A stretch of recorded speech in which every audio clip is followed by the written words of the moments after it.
زنځیري قاتل. تاسو ټول رسنیو ته خیره کیږئ کله چې وینئ یو فرد انسانان په دوامداره شکل بې ګناه وژني. اوس د لیوانو، شیشکو او پیریانو ځای زنځیري قاتلانو نیولی. که اوس وویل شي چې په ښوونځیو کې یو هلک د شیشکې لخوا مړ شوی، نو ډېر کم خلک پرې باور کوي. خو که ووایئ چې یو زنځیري قاتل په ښوونځي کې یو هلک بې ګناه وژلی، ټول یې مني او له امله یې ورخطا کیږي. نن موږ سترې رسنۍ لرو چې د شلو پخوانیو کالو سره د پرتلې وړ نه دي. ټولنیزې رسنۍ او انټرنیټ خو اوس آن تلویزیون، راډیو او ورځپاڼو ته ماته ورکړې ده او معلومات له حده چټک خپریږي او تاسو هرومرو اونۍ کې یو ځل وینئ چې یو چا یو څوک بې ګناه وژلی. زنځیري قاتل له ټولنیز قاتل توپیر لري.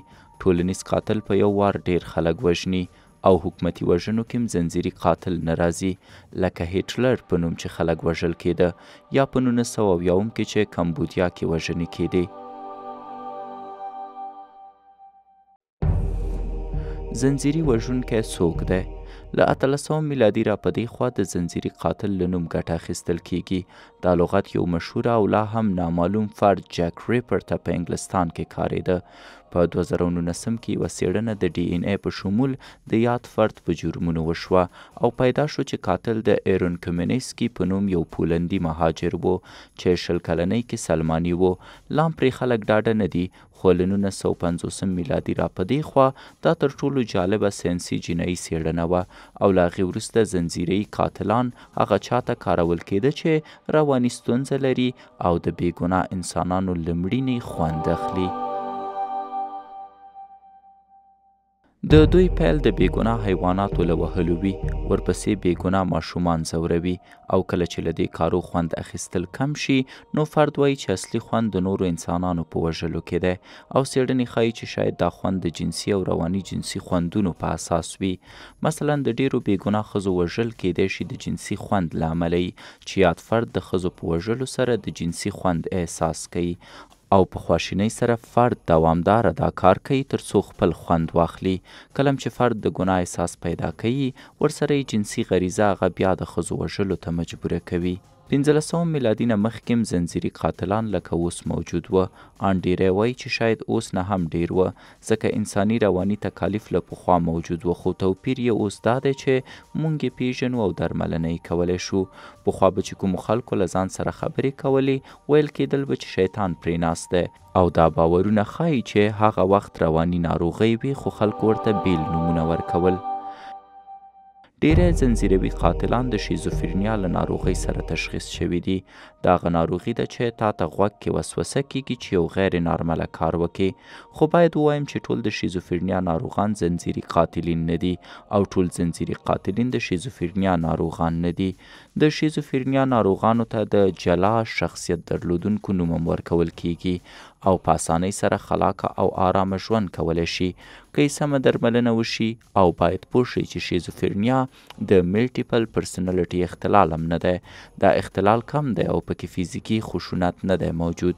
دې اختلال کې یوازې فرد ته یو دم غوسه ورځي چې د نورو فردي شخصیتو له امله وي. د زنځیري قاتلانو مخه په زده کړو، هغوی په دیني لارښوونو، حمایت، ټولنیزو رسنیو کې معلوماتو او امنیتي کامرو د څارلو په اساس کولی شئ. خو فکر وکئ یو وخت دا شیان نه وه او د هغه وخت پیسه‌دارو هم عصري ژوند کولی شو او همې کولی شو هر انسان په هر ځای کې ووژني. پخواني زنځیري وژونکي تر ډیره هغه خلک و چې پیسه داره به وه. د بیلګې په ډول د شهزاده لیو پینګلی داستان ته وګورئ چې د چین شهزاده و او 144 BC نه تر 114 پورې ژوند کړی و. لیو د چینایي امپراتور وین لمسی و. وین د هر چا په مرګ امر کولی شو او هر څوک یې له عدالت بچ کولی شو. هغه خپله عدالت و، خو هغه رواني نه و او قوانین به یې د مشاورینو په اساس رامنځته کول. دا امپراتور پوهیده چې د بې ګناه افرادو وژل ګناه ده او د افرادو مخه جنت ته د داخلېدو لپاره نیولی شي. د بې ګناه خلکو د وژونکي پیدا کېدل په امپراتورۍ کې تر 20مې پیړۍ بدشګون و او ویل کېدل چې داسې خلک امپراتوري له منځه وړلی شي او دا د شیطان لخوا لعنت دی. خو د هغه لمسي داسې فکر نه لره. هغه په خپله سیمه جیډونګ کې پوره ځواک لره او هغه د چین د تاریخ یو زنځیري قاتل و. د هغه عساکرو به بېګناه خلک په وینو لمبول، شکنجې به یې ورکولې او په سلګونه خلک یې د شهزاده د خوشحالۍ لپاره شکنجه کول. هغه به شپې بیا په خپله هم خلک شکنجه کول او وژل به یې. وروسته یې بیا په وژلو بسنه نه کوله. د ګېډې پاره کول، خفک کول، په ژوندون د پوستکي ویستل، سیري کول او دې ته ورته نورې لارې هم خپلې کړې وې. لیو یوازې هغه وخت ودرېده چې یو بل ستر مقام یې شکایت اصلي امپراتور ته وکړ، خو بیا هم امپراتور هغه ونه وژه، بلکې له مقام یې لرې او له کورنۍ یې وشړه او بالاخره یو عادي فرد په توګه یې ژوند پیل کړ. یو بل جالبه زنځیري وژونکی ژیل د رلس نومېده چې د فرانسې و. ویل کېږي چې هغه له 100 تر 200 بېګناه خلک وژلي چې ډېری یې ځوان هلکان وه. ان ځینو سره یې جنسي تېری هم کړی.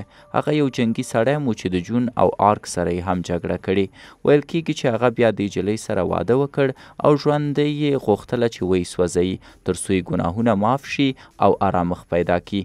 خو مېرمنې یې محکمې ته شکایت وکړ او ځان یې له دې شر خلاص که او په ځای یې د زنځیري قاتل ځان وسوځوه. تر ټولو خطرناکه او ویرونکی زنځیري قاتل پیټر او کریشن په جرمني کې 2 زنځیري قاتلین د 1500 میلادي وه.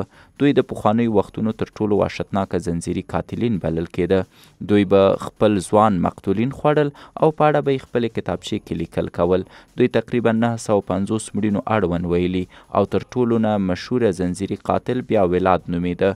فکر وکئ دا دومره خطرناکه و چې د 1890 میلادي کال مشهوره ناول ډریګولایم په اړه لیکل شوی دی.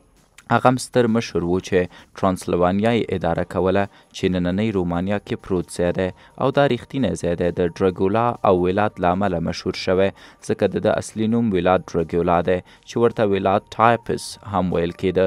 د ولاد د پلار نوم ومپایر نه و بلکې د هغه وروستی نوم ډراګن و. د ولاد رور او پلار د نورو لخوا ووژل شو کله چې دا له هېواده بهر و.